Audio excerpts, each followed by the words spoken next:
We're live on we're live on YouTube. Please skip ahead if you're watching this on record. Just skip ahead about 30 seconds, and we get live on Instagram. And we are now live on Instagram. Hi, everybody. What time are we here? 11:44. Let's wait 1 minute. Let's let people join. Hi, who is ever joining on YouTube. Please say hello. Welcome to Martinis with Scott. 11:45. We're good to go. What episode are we today? That's an excellent question. Maybe 143. Our daily touch base on Martinis with Scott. I'm so excited. As I was logging in here, I got my appointment booked for my first vaccine shot. So that's exciting. I do have to travel across the country to go get it, but little this, little that. Hopefully that works out well. Today, if anybody has any topics they want to talk about, excuse me, please let me know. I know the office is kind of getting back to where it was before. Christy, how are you? Nice to see you live on Instagram here. Anybody want to jump in with a topic for me today? Otherwise, I'm going to answer a listener question. I'm going to talk about disloyalty today. And again, this is our Martinis with Scott, just our daily touch base. 5, 10, 15 minutes here. All right, I'm going to jump in if no one has a topic. Here is a question that was put forward by one of our listeners. Disloyalty. Has anyone ever thrown you under the bus, or have you seen this in a business that impacted or not a turnaround? For example, I worked. Christy says hello. She doesn't know how to wave back. Well, I got it. Christy. You've waved back. Christy's my friend from Clubhouse, and she's written a book on truth, and I'm excited to see it when it's out and talk to her about it on our Clubhouse room. Later, I realized, for example, I worked hard for someone who threw me under the bus without grounds, bracket, I did nothing to deserve it, and bracket, later I realized that she saw me as a threat. Instead of quitting, I stayed and proved myself to be indispensable to the company and eventually departed after 2 years. I still do not know how to forgive that employer. So she doesn't know how to forgive the employer. And I don't know, it's not clear to me that I think it was more of a coworker that threw her under the bus, quote unquote, perhaps because loyalty is a core value of mine. All right, let's talk about this. Disloyalty, being thrown under the bus. I was recently on a turnaround, and I've worked for months with this family, trying to fix a problem for them. I have been brought in, I've been paid lots of money, or I've charged lots of money, haven't been paid at all,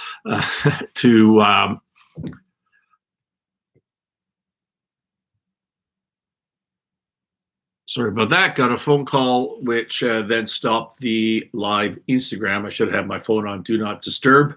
In any event, sort of put that on pause. Anyways, so I'm working with this family. I'm trying to save their business, and it's been a long process. And I mentioned this yesterday. We had a bit of bad luck, or a lot of bad luck, in a court ruling.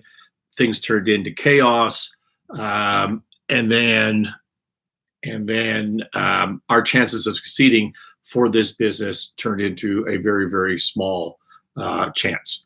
Statistically, what are the odds of us pulling this out?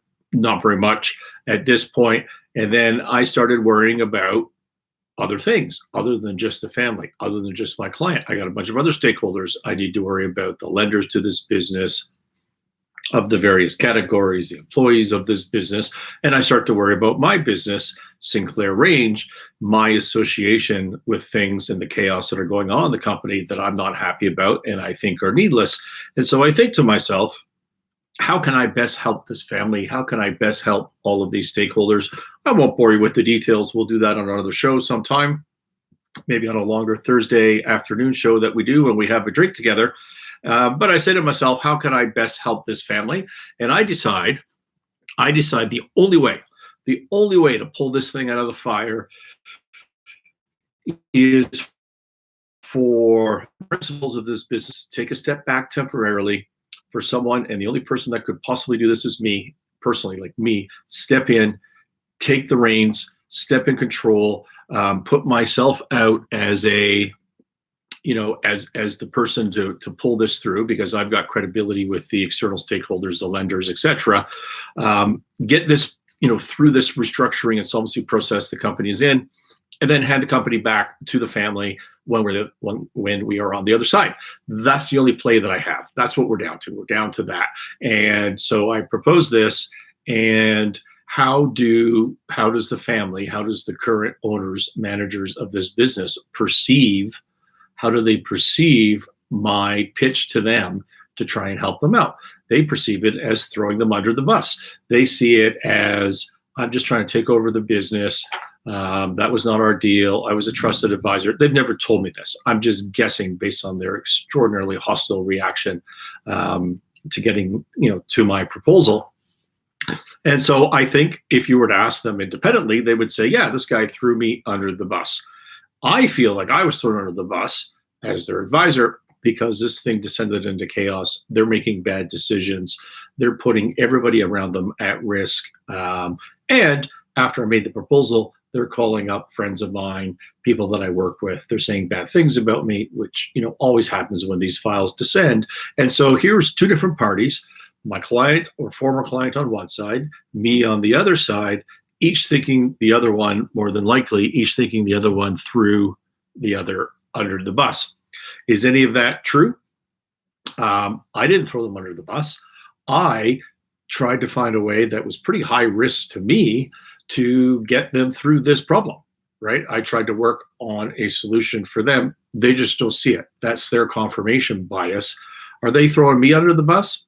I don't know. They feel like they're losing their business. They feel like they're losing their business. They're losing their family legacy, right? They've got a lot of things to think about. I'm sure I'm way down the list of the stuff that's important for them to worry about. And I think properly so.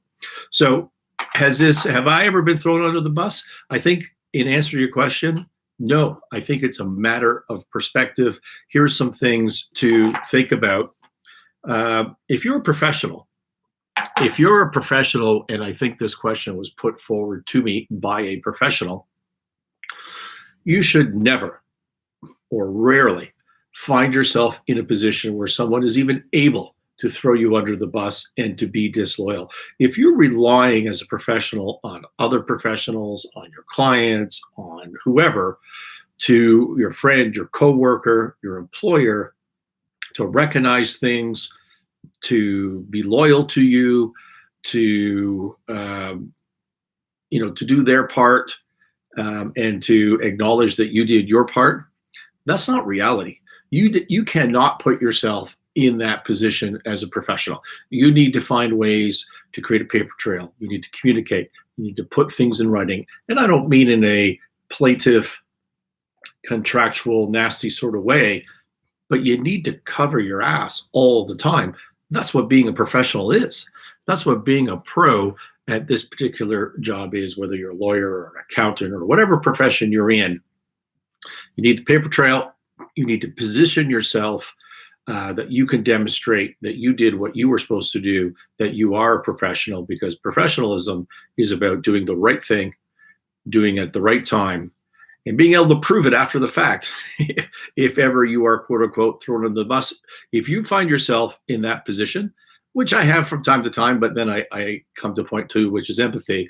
If you find yourself in that position, you played a part in creating that position, and you need to do a retrospective forensic analysis on how you ended up there so that you don't make that mistake again. Point number two for you to think about, as I did with my story with my client, perspective and empathy. I don't feel thrown under the bus. I like these guys a lot. I wish they wouldn't be doing what they're doing. I wish we could save their business. And I wish they wouldn't say things about me which are untrue, and about my firm which are untrue. But they have to do what they have to do. I don't wake up in the morning and expect loyalty. I grew up on Bay Street, and for US people, that's the equivalent of Wall Street, the Canadian equivalent of Wall Street. This is an environment where people go out drinking every single night, and I've been there and I've done that. Every single night, you talk about your deals, you talk about this, how much money you're making, and all this sort of crazy stuff. And here's what we're going to do, and you make your plans, and then you get up in the morning and they just lie steal, screw the person, their best buddy that they were talking about last night, cut them out, do whatever, her out, whatever they could do. And then the next night they go out drinking and do the same thing all over again, right? It's just a pattern. If you're looking for loyalty, as they say in Washington, you're looking for loyalty, get a dog. Just get a dog. It's an unrealistic expectation, which brings me to my third point. She says, I still don't know how to forgive that employer. Don't forgive them. Don't forgive them. Okay? If someone's disloyal to you, don't forgive them. But you can't let this chip on your shoulder, this unhappy experience, you can't let that impact your career. You can't let it impact your profession. You can't let it impact your job. You can't let it impact your life. You need to deal with this. If you think that you're only going to do business with and have clients that are, and have coworkers that are loyal, you're not going to be doing very much work, because that is not reality. You got to find a way to deal with this. Don't expect it. Cover yourself. Give trust first. Give loyalty first. But if you're not getting it back, you don't need to forgive that. You don't need to forgive that. Move on, suck it up, whatever you need to do. I'm sorry to say to the person who sent in this question, this is 90% on you. It's 90% on you. Get over it. Don't put yourself in that position. Don't be disappointed, shocked when it happens. Have some empathy, in other words, understanding of the other position. And if you have to, just move on, but don't be shocked about it. This is what happens. All right, so that was our daily touch base for today. Anybody have any comments, questions, other topics they want me to address? Going once, going twice, going 3 times. Thank you, everybody, for listening in, both on YouTube and on Instagram. And today I'm going to disconnect from Instagram first. Thank you for listening to the Martinis with Scott channel. Hit subscribe. All right, YouTube, thanks for everything. Talk to you tomorrow.